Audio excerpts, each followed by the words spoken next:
Hi, I am Kim Hilton and you're watching Kim Hilton Designs. This is my second video. My first one was interrupted by my husband coming in, so we're starting over. So we're here today to make car freshies. Since this is my first video, I thought I would share everything I've learned by watching a lot of you on YouTube so far. So let's get started. We're here in my studio. So I've got just your typical mason jar, and you definitely have to have a lid, and you can get these at Walmart. I picked up a case at a local thrift store for half the price, so shop around.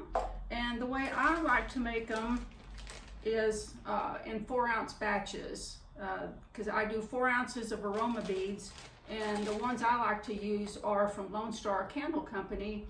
And I prefer them mainly because they're local here in Texas, and because they're really high quality, but you can pick them up you know, at various places. So I've already got a 4-ounce batch measured, so be sure and clear out your scale. And you have to watch these little suckers, they roll around everywhere. So that didn't work. My husband interrupted me and we kind of got off. So we're gonna measure this back out to where it shows 0. All right, and 4 beads, and that shows 4 ounces, which is what we want. All right, so that's all for the scale. So next you're going to add your fragrance oil, and Lone Star Candle Company also has wonderful fragrance oils. They come in anywhere from a 1-ounce jar, which is what we're going to use today, up to 8 ounces, maybe higher.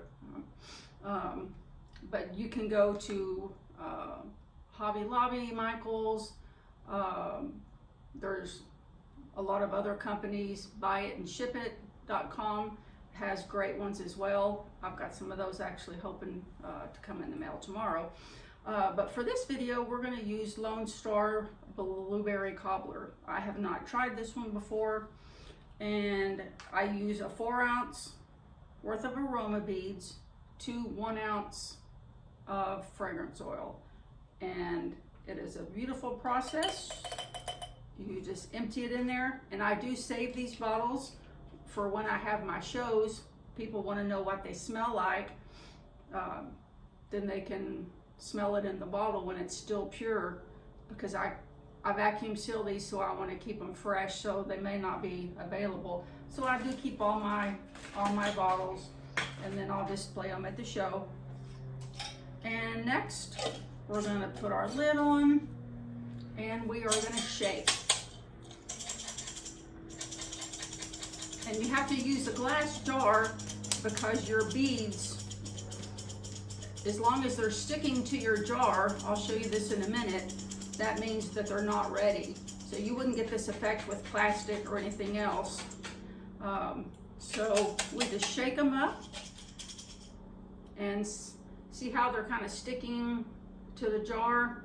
That lets you know right there that they're not ready.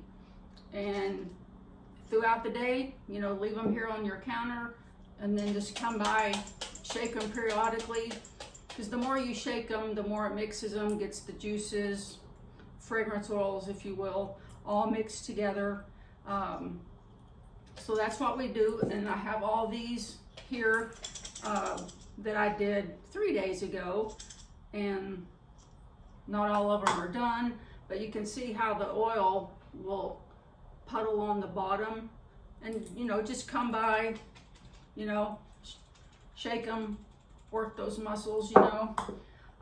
These I did, and these were a different brand, and maybe that's why they finish, but you can see how when you shake them, they no longer are on the sides of the jar. That's what you want. That means they're ready. Okay, so we're going to take these, and then we're going to color them. And since this was Christmas tree fragrance, I thought, green, okay? So we're going to use green, and these are just some simple mica powders. I picked up these from Hobby Lobby. I got like a fall collection, which gives you some nice greens and browns. So these are just your basic mica powders, and that's what we're going to use to color. And you just use a very small amount. I barely used probably 1/8 of a teaspoon, okay?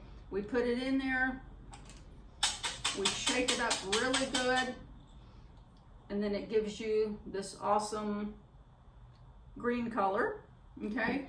And right now I'm just making some samples because I'm gonna pass them out at Christmas to kind of let the fam, you know, and everyone see what I'm making. So we're not doing a real big one right now because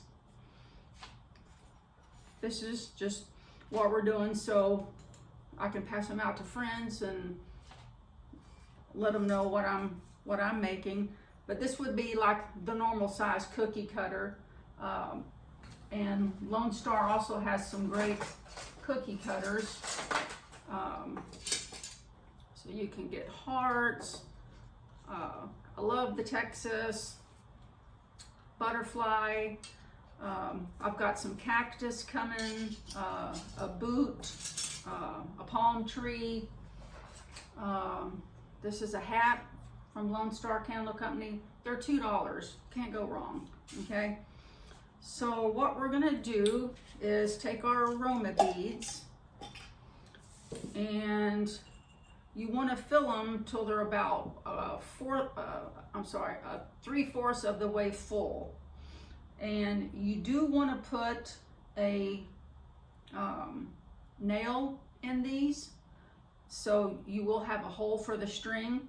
We're not going to do that because these are pretty small. I don't know if they're going to want to hang them from their car. You can put them in a drawer for, you know, fragrance, but you can also go back and drill a hole with a Dremel. And I'm also a silversmith, so I'm going to do that. But if you're going to do a big one, you do want to put a roofing nail in the middle to where you'll have room for your hole, okay? So we're going to fill these to about 3/4 of the way.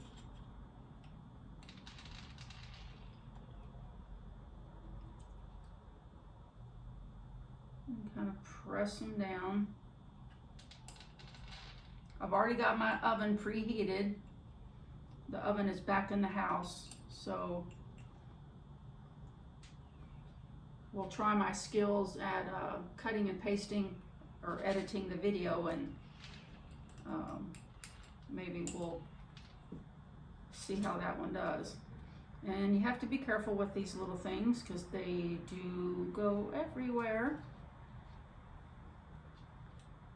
And I put parchment paper under my cookie sheet. Highly suggested. All right. And we're just going to fill these up.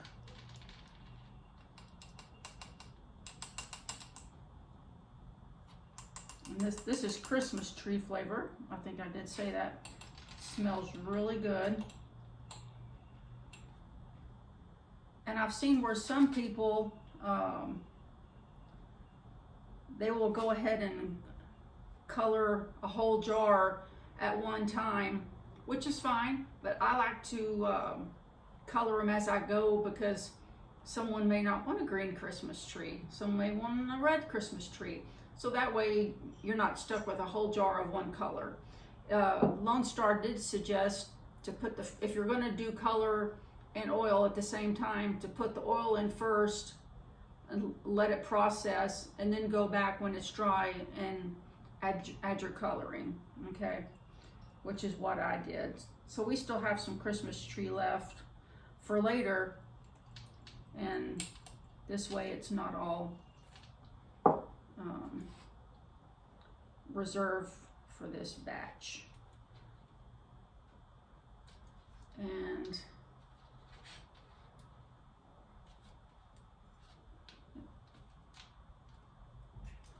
gonna try and edit this out, me picking these through here, but you can see how I go. And they are ready to pop in the oven. You're gonna bake them on 350, anywhere from 5 to 8 minutes.